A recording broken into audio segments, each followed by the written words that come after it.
اعوذ باللہ من الشیطان الرجیم بسم اللہ الرحمن الرحیم۔ بنی اسرائیل میں ایک شخص تھا جس کی بیوی نہایت حسین تھی، جس پر وہ اسرائیلی فریفتہ تھا۔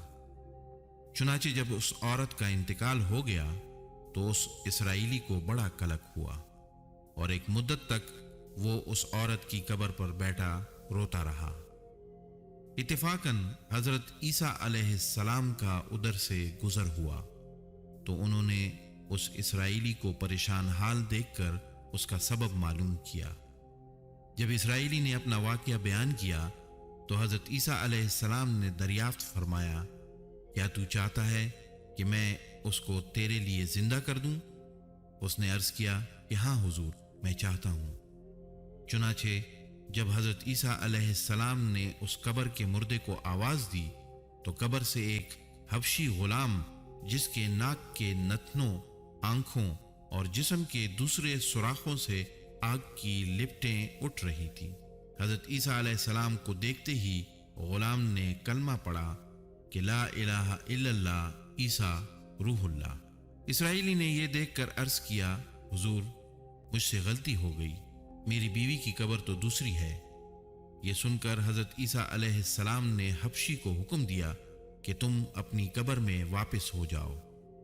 چنانچہ وہ مردہ ہو کر گر گیا اور اس کی قبر کو مٹی سے چھپا دیا گیا۔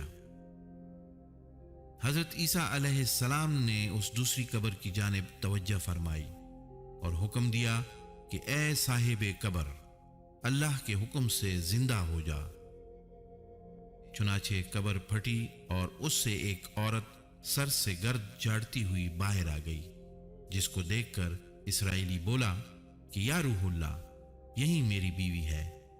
اور حضرت عیسیٰ علیہ السلام کے حکم سے وہ اسرائیلی اپنی بیوی کو ہمراہ لے کر واپس ہونے لگا، مگر عرصے سے جاگا ہوا تھا، اس لیے اس پر نیند کا غلبہ ہو گیا، اور اس نے بیوی سے کہا کہ تیری قبر پر گریہ وزاری اور بیداری نے مجھے ہلاک کر دیا ہے، اس لیے میں چاہتا ہوں کہ کچھ دیر آرام کر لوں۔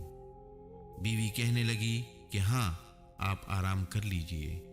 چنانچہ وہ اسرائیلی بیوی کے زانوں پر سر رکھ کر سو گیا۔ اتنے میں گھوڑے پر سوار ایک شہزادے کا ادھر سے گزر ہوا، جو اپنے زمانے کا یکتا حسین تھا، جس کو دیکھ کر وہ عورت از خود فریفتہ ہو گئی اور اس کا دل قابو میں نہ رہا۔ اس نے شوہر کا سر زانوں سے نیچے رکھا اور فرط محبت و غلبہ عشق سے مجبور ہو کر شہزادے کے سامنے جا کھڑی ہوئی۔ ادھر جیسے ہی شہزادی کی نظر اس پر پڑی، وہ بھی اس کو دیکھ کر اس پر فریفتہ ہو گیا اور عورت کی خواہش پر اس کو اپنے گھوڑے پر بٹھا کر لے گیا۔ چنانچہ اس کے شوہر نے بیدار ہو کر جب اپنی بیوی کو نہ پایا تو نہایت پریشان ہوا اور اس کے لیے تدبیر سوچنے لگا۔ سوچتے سوچتے آخر اس کی نظر قدموں کے نشانات پر پڑی، جن کی مدد سے اس نے اپنی بیوی کو تلاش کر لیا، جو شہزادے کے پاس پہنچ چکی تھی۔ اس کو دیکھ کر اسرائیلی نے شہزادے سے عرض کیا کہ یہ میری بیوی ہے، آپ اس کو چھوڑ دیجئے۔ ابھی شہزادہ کچھ کہنے بھی نہ پایا تھا کہ اس عورت نے کہا، میں تیری بیوی نہیں بلکہ شہزادی کی لونڈی ہوں۔ یہ سن کر شہزادہ اسرائیلی سے کہنے لگا، کیا مجھ سے میری لونڈی کو لینا چاہتا ہے؟ اس نے کہا، خدا کی قسم، یہ میری بیوی ہے، جس کو میرے سردار حضرت عیسیٰ علیہ السلام نے مرنے کے بعد میرے لیے زندہ کیا ہے۔ ابھی یہ گفتگو ہو رہی تھی کہ اتفاقاً حضرت عیسیٰ علیہ السلام بھی وہاں تشریف لے آئے، جن کو دیکھ کر اسرائیلی کہنے لگا، یا روح اللہ، کیا یہ میری وہ بیوی نہیں ہے جس کو آپ نے میرے لیے زندہ کیا ہے؟ حضرت عیسیٰ علیہ السلام نے فرمایا کہ ہاں، یہ وہی ہے۔ یہ سن کر عورت کہنے لگی کہ یا روح اللہ، یہ شخص جھوٹا ہے، میں تو اس شہزادی کی لونڈی ہوں۔ حضرت عیسیٰ علیہ السلام نے فرمایا، کیا تو وہ عورت نہیں جس کو میں نے اللہ تعالیٰ کے حکم سے زندہ کیا ہے؟ عورت نے کہا، یا روح اللہ، بخدا میں وہ نہیں ہوں۔ اس کے بعد حضرت عیسیٰ علیہ السلام نے فرمایا، جو جان خدا کے حکم سے میں نے تجھے دی ہے اس کو واپس کر دے۔